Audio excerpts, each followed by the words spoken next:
मित्रों, आज TV serial की एक मशहूर अभिनेत्री एवं वर्तमान में बीजेपी के एक प्रसिद्ध नेत्री स्मृति ईरानी के बारे में कुछ तथ्यात्मक जानकारियाँ शेयर करना चाहता हूँ, जो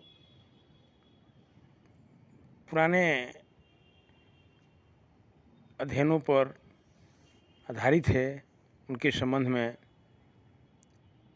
ये सब लोग जानते हैं कि तुलसी के किरदार में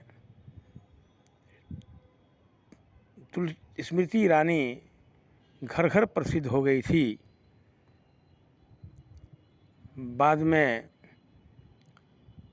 जब टीवी सीरियल में उनका काम ख़त्म हो गया और अपना प्रोडक्शन हाउस शुरू की, उसमें असफल हो गई, तो वो राजनीति में सक्रिय हो गई और भारतीय जनता पार्टी में फुल टाइम वर्कर बन गई।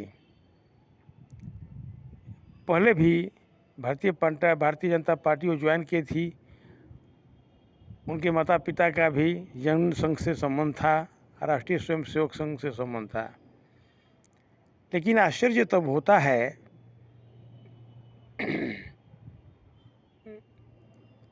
कि स्मृति ईरानी एक समय में नरेंद्र मोदी को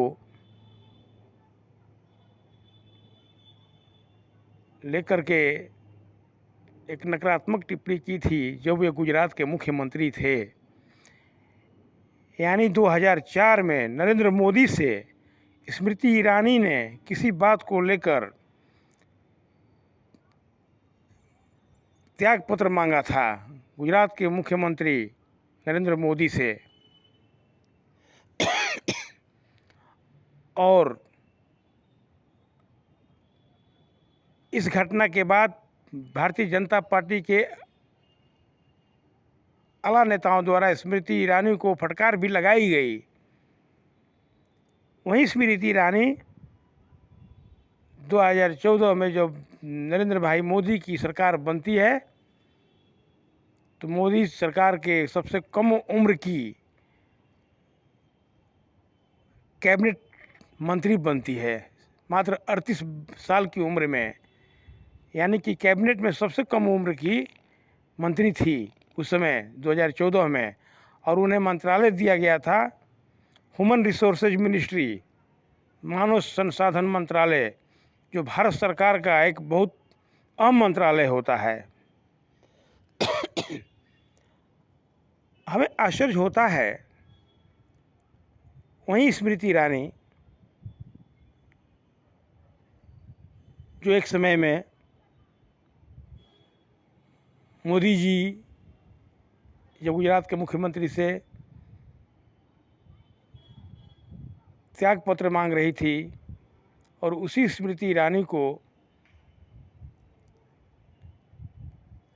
कैबिनेट में शामिल कर महत्वपूर्ण मंत्रालय दिया जाता है। जब यह मंत्रालय उन्हें सौंपा गया, न विपक्ष के लोगों की हैरानी हुई, बल्कि भारतीय जनता पार्टी के संपूर्ण देश भर के नेताओं में हैरानी हुई कि इतना अहम मंत्रालय एक इंटर पास महिला को, जो राजनीति में कभी भी किसी मंत्री पद का या विधायक और एमपी का रहने का अनुभव नहीं है, उसे दे दिया गया। हालांकि जब वो 14 में अमेठी से हारी थी, तो उसे गुजरात से राज्यसभा से ले लिया गया था। बहुत लोग अनुमान लगाते हैं कि भाई उस दौर में भारतीय जनता पार्टी में बहुत सीनियर नेता थे, स्मृति ईरानी से पढ़े लिखे नेता थे, जीते हुए थे, कई एक बार से चुनाव जीत रहे हैं, भारतीय जनता पार्टी के प्रति उनका समर्पण 25-30 वर्षों से रहा है, 40 वर्षों से रहा है। जब यह पार्टी जनसंघ था उस समय से रहा है। फिर भी स्मृति ईरानी को अहम मंत्रालय क्यों दे दिया गया? बहुत लोग जो है इस पर अपने अपने तरीके से विश्लेषण करते थे, अनुमान लगाते थे। लेकिन मेरा अपना अनुमान है कि स्मृति ईरानी को वे लोग कैबिनेट में इसलिए रखे क्योंकि उस समय सोनिया गांधी, प्रियंका गांधी और राहुल गांधी पर अभद्र टिप्पणी करने वाली एक नेत्री की ज़रूरत थी और वह नेत्री स्मृति ईरानी बन चुकी थी, क्योंकि 2014 चुनाव के पहले स्मृति ईरानी का तेवर नरेंद्र मोदी के फेवर में आ गया और गांधी परिवार पर अमर्यादित बयान अक्सर दिया करती थी।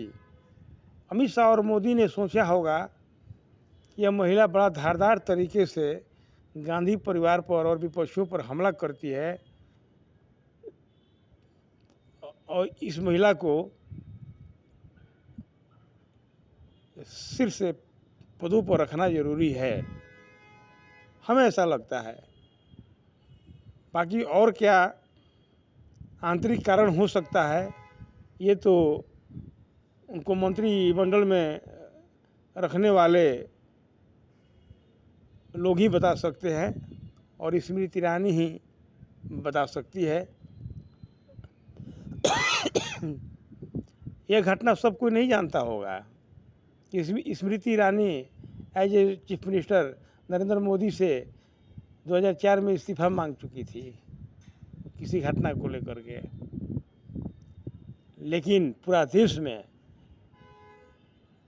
अच्छा नज़रिया से नहीं देखा गया था मोदी और अमित शाह को जब इन्हें मानव संसाधन मंत्रालय दिया गया था।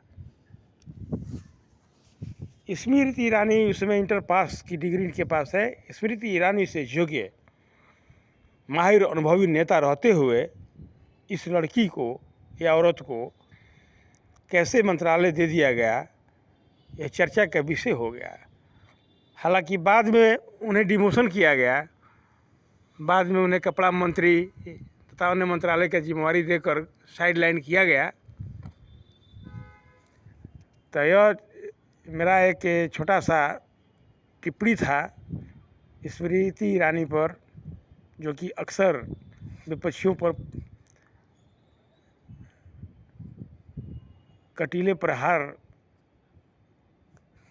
करती रहती है और सड़क से सीरियल से भारत का सर्वोच्च कैबिनेट में एक अच्छा मंत्रालय तक पहुंच गई। इतना बड़ा सफ़र तय करने वाली महिला, ये बहुत कम संघर्ष करना पड़ा, बहुत भाग्यशाली है। इसे हम कर्म के आधार पर पहुंचना कम मानेंगे, लेकिन भाग्य का ज़्यादा महत्व देंगे। हालांकि कर्म प्रधान होता है, भाग्य काल्पनिक चीज़ है, उसकी चर्चा नहीं करनी चाहिए। खैर जो हो, स्मृति ईरानी भारतीय जनता पार्टी की एक अच्छी नेत्री है, अच्छा बोलती है। विपक्षियों का जो सवाल होता है उसका संसद के अंदर में या संसद के बाहर तथ्यात्मक जवाब देती है, जोरदार तरीके से तेज आवाज़ में जवाब देती है, विपक्षियों की आवाज़ को बंद करा देती है। बहुत लोग कहते हैं कि सुषमा स्वराज का स्थान वो ली है, लेकिन ऐसा नहीं मानता हूँ, क्योंकि सुषमा स्वराज भी धारदार बोलती थी, लेकिन उनकी भाषाओं में गंभीरता, शालीनता और ज्ञान का पुट होता था।